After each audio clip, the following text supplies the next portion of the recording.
Hey everybody, this is Armana Sewell from the Black Tower. Today, or morning, or whatever, I want to talk about all things Necronomicon. Uh, when you're delving into the Necronomicon, what most people don't understand is that it looks like it's one book and it's just this, that, and the other. If you'll notice it, if you've read it a lot, you'll notice that it seems kind of like how the Christian's Bible is kind of broken, pieces missing, so forth and so on. So this involves you having to search out resources, looking at what others have done, so forth and so on. Because what you're trying to do is you're trying to piece this system back together the best you can. Now, there's a lot to be said about false information. But if you're an occultist, if you've studied, your art, you should pretty much be able to spot it. Well, with that being said, I'd like to start with this concept here for you. Okay. Okay, so imagine it. Okay, if you're a practitioner of the Necronomicon, you need to realize that you are a priest in flesh. In flesh, you are a priest. Okay, because a priest calls the gods, these old ones, these ancient ones, all this, that, and the other. Okay, now as you progress through this, what it is like your watcher is your higher self. That is the god within you, or goddess, if it's if you're a female practitioner. Now, the way you want to look at this is that in flesh, you're a priest. In spirit, you're a god. Okay? Uh, Now, I would hope that you would have already worked through your own stuff, gotten through your own thing of, ego, because you got to kind of balance everything in your own inner world out. So if you've done this, when you go to work in the Necronomicon, it's like layers, okay? Like, for example, you have the Magan text, uh, the Maklu text, the Aurelia text. The Magan text, basically it's working the first seven gates, known as the descent of Anana, which it's kind of funny that they call it a descent when you're actually climbing up the ladder of lights. I think that's rather interesting. Uh, Probably a weird concept and all that, which I know there is, but that's a story for another day. So anyway, and then you have Maklu. Maklu is the Book of Burning. It's where the curses. It's where you call forth the fire watcher, Gira. Uh, in the book they call it Gabil, but Gabil is just one aspect of Gira. Gira is a twin flame. Gabil, Gabul. Uh, Gabil is the cursing, the banishing. Gabul is the healing and drawing to you power. Uh, that's how you uh, delineate the two forces of fire. And in this sense, it is a fire god. It is a Prometheus, in a sense, okay? So, and if you're a Luciferian, you can kind of look at it like it's Lucifer, the light bringer, who will, burn and destroy your enemies, and who will heal you and draw you to the light. Okay, this is not to get construed or confused with good and evil, right and wrong, left and right, because by this point you should be well past all that shit. You should be like I hate to say it, kind of like Gandalf the Grey in Lord of the Rings. You kind of want to look at it like you're a neutral being. Be like Swiss. Be Switzerland. Just be neutral as shit, you know. Anyway, when you're working through this, and then you come to the Aurelia text. The Aurelia text, although my clue can be worked during any time, the Aurelia is actually the second step. It is where you step upon the plains of the Agigi, so forth and so on. A lot of people get confused with this because I think it's a standalone thing, or it's something you shouldn't do because of the covenant and all this, that, and the other. Which, in all honesty, when you're first starting off, you want to actually do the seven gate walk and you want to do the Magan. Now, this does not mean that you want to throw away the Magan after you've done it. No. You need to keep on to that because there's a secret that's in that. I could sit here and I could tell you what the secrets are to this, that, and the other, but it would do you no good because these are things that the spirit of the book itself, the spirit of that knowledge, will actually teach you things that are beyond your imagination, beyond anything you can imagine. You know, but in the Aurelia, they call it the Book of the Worm, okay? This is where you start dealing with the ancient ones, Tiamat, Kingu, Apsu. This is where you start dealing with the Scorpion Man. This is where you start dealing with the different races and the different beings. Now, these are not to be confused with the old ones, okay? Because the old ones are a whole nother a whole nother cake altogether. Part of the same system, but not quite there yet. Because remember, uh, it's like if in ceremonial magic and high magic, you know, you start off as a neophyte, somebody who knows nothing. You're just studying, you're just learning, you're learning the P's and Q's of everything. That's where, in the Simon Necronomicon, that's where you take the Magon text, and that's where it takes you. Is in the first stages, okay?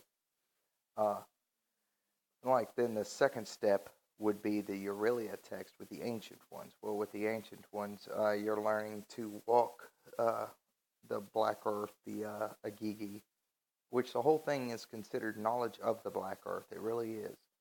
But, trying to keep it simple, easy.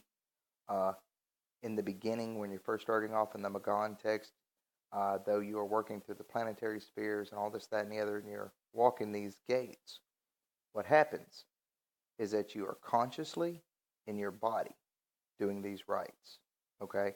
Like you might see them, you might get drawn up to the gates, you might explore, but you always come back down to your body. It always has to do with your body doing the workings, okay? Completely. Now, once you get to the Aurelia text, what's going to happen is that, from a high magic point of view, you're going to be the next, it would have said that, you graduated to the next degree. So then comes the Aurelia text. And in the Aurelia text, what's going to happen is that you're going to learn the ancient ones. You're going to learn the beings behind chaos themselves. Because in the beginning, you are taught order, okay, and light. And from the light, and I think this is rather interesting about the Necronomicon, is that it is the only magical system I have ever seen or heard that starts in the light and ends you up in the far reaches of space where there is no light, and that is so cool.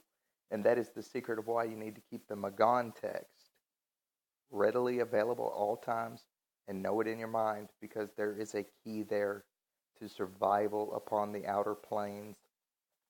Now, what you want to do, let's get back to Aurelia.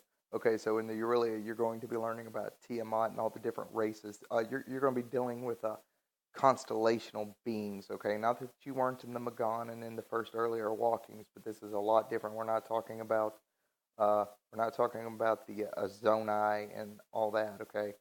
We're talking about something completely different. The ancient ones are the chaos. They are the darkness. So you go from light into darkness. Now, this darkness is a preconceived left hand, whereas the Magon would have been a preconceived right hand, or a right pillar, left pillar. And then the final one is the evolution of the soul and the being, where you start to work with the old ones. And that is considered the middle path. Like I said, all this makes sense from a high magic perspective. But you have to understand how magic itself, like in the orders and things, there's a reason why they have it in order. Okay? Here's why. What you need to do is you need to learn all this information and all this stuff. And you need to integrate it into your psyche. And then it integrates itself into your aura and into the whole of your being, into the very core of yourself. Okay? So we're going to start off in light, and we're going to immerse ourselves in this divine light, not good and halos and angels and all that, singing the praises of God. No, nothing to do with that. Like I said, let's get past that. There's no such thing as good or evil at this degree, just left, right, middle, okay? So at first you're going to be walking this right path, a divine light, a holy light. Holy in this sense, meaning that you are whole and complete in the purity of your core, okay? Now, when you've walked it, like I said, then you, in the Magon text aspect of it, then you will be going into the Aurelia. In the Aurelia, you will start learning different formats of the ritual. Whereas in the beginning of the Magon text, you will have been pointing at each of the four directions, using cardinals, using elementals, elemental gates, elemental planes, so forth, so on, what have you.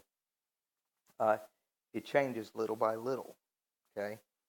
Like in the very beginning, you will have been using the names of deities, so forth and so on. In the second part, you're going to be using, different ones, and this changes every time. Okay, so like let's say that in the Magon you called 7 planetary spirits one at a time. One per moon cycle.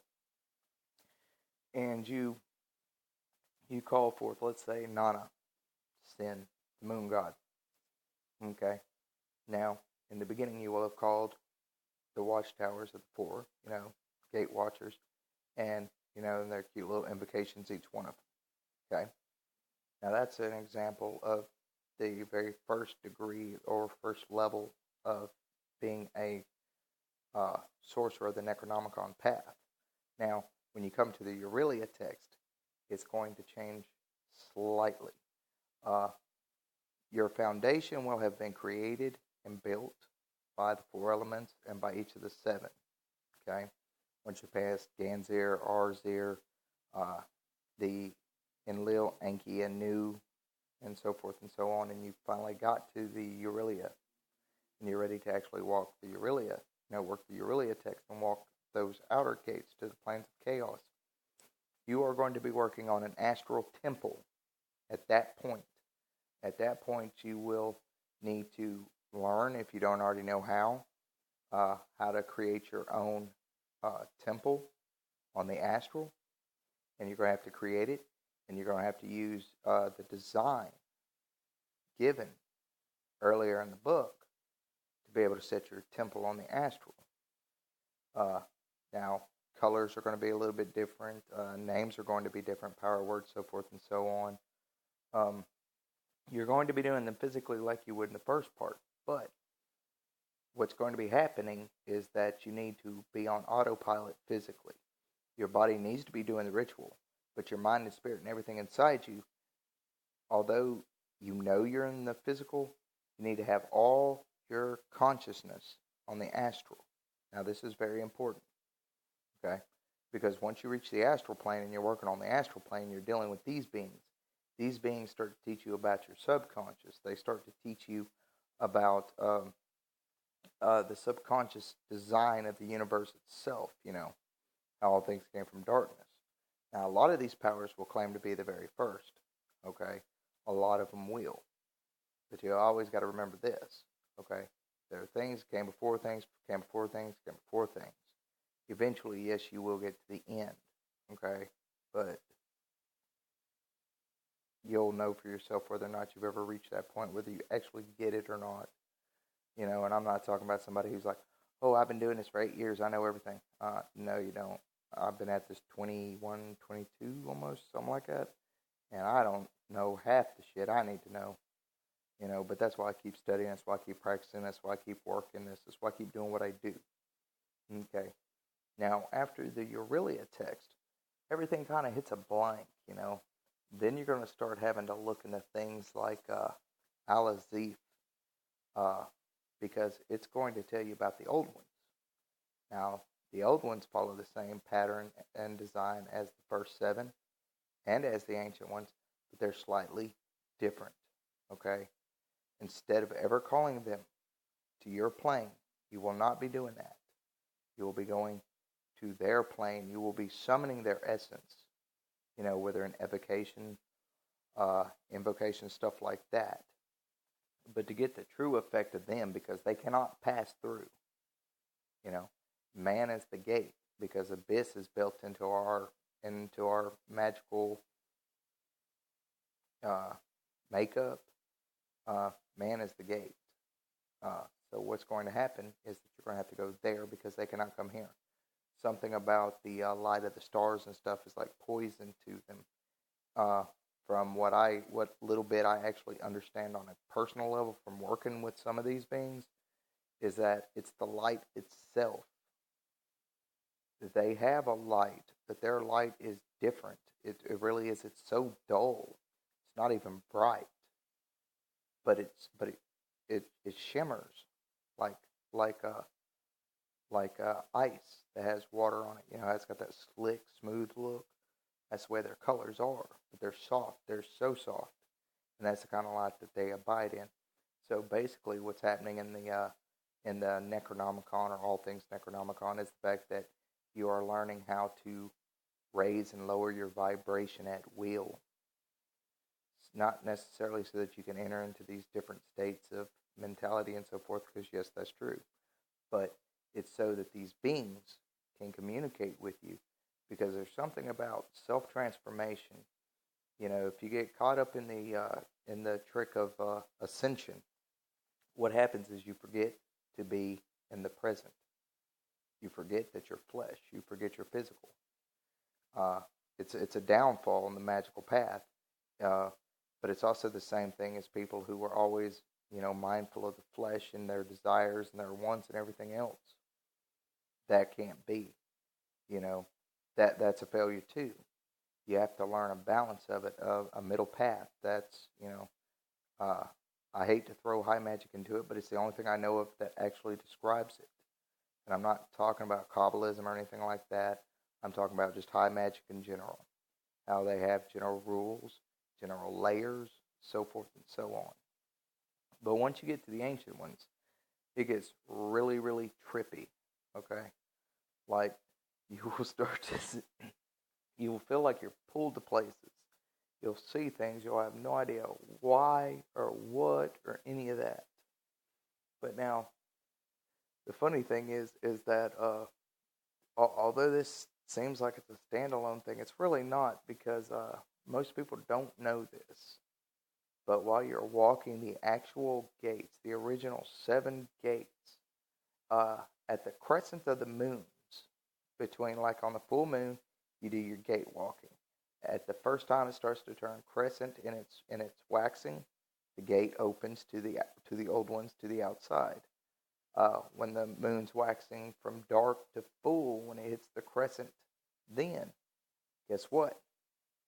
The gate to the old ones opens again. So they can be simultaneously walked. You do not have to literally go, well, I'll come back to that later. No, if you haven't had the experience, that's fine. You can still go back and do it. It's no biggie. It's not a problem. If you've already walked the original 7, you can use the crescent moons in between the quarters, or in between the moons, to walk them. Now, the easiest way to walk those gates that I've found is like, okay, you go lay down like you're going to sleep. Okay, and you want to hit that calm, gentle, like you're drifting off to sleep. And it's at this point that you want to be talking to your watcher. Okay, or this is the way I do it. Talk to my watcher, and I'm like, teach me, show me, help me to understand these beings. And now I do this on the nights of the crescent moons, like I was saying, because it's a gateway that opens. And just let your mind, don't try to force it. Just remain calm, but stay aware and conscious, and still remain calm like you're going to sleep. And you will automatically be drawn to a plane some way, somehow. Okay? But now, like, for example, the old ones are reached in an order as well. Yog-Sothoth is the very first. Yog-Sothoth is the gateway and the key. Only he knows the ways. Okay? You might be saying, well, the moon and Yog-Sothoth, they're synonymous one with another. Imagine that. Or not, yeah, Yog-Sothoth. Anyway, so, if Yog-Sothoth is the gateway and the key, the moon is the gateway to you dreaming and your subconscious. So that's how they connect. When I did it, I saw something that looked like a giant starfish with a huge eye or something, or a mouth or something, I don't know, underneath it. And it was really trippy, but I had a really cool experience with it.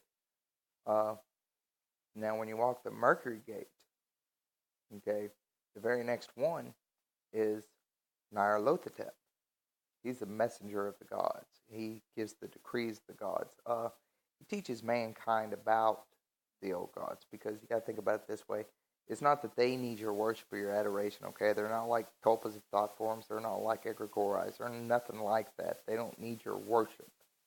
They don't need it. They could care less. However, they're still there, okay? Well, if mankind was created from the ancient ones, well, guess who made the ancient ones? Oh my goodness, the old ones, okay? So these old ones, you have a connection to them naturally, just naturally, no strings attached. But anyway, so like, and during the crescent, when the gates open, to the realm of the old ones. Then you'll be able to communicate with Nyarlathotep.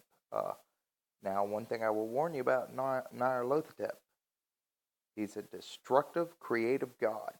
You gotta watch that guy. He will destroy you and rebuild you. Okay? And that's where the point where you've got to be a strong enough person, strength of will, clarity of mind, and purity of heart to endure any transformation that occurs.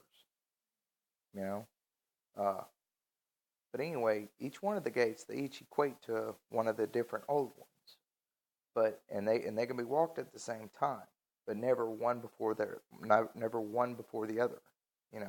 You have to do them in order. I always try to keep these videos real short. For some reason, I noticed they went from being semi-time to about 20-something minutes. It's neither here nor there, just saying. I really hope that this is helpful and useful and worth a shit. Peace and blessings.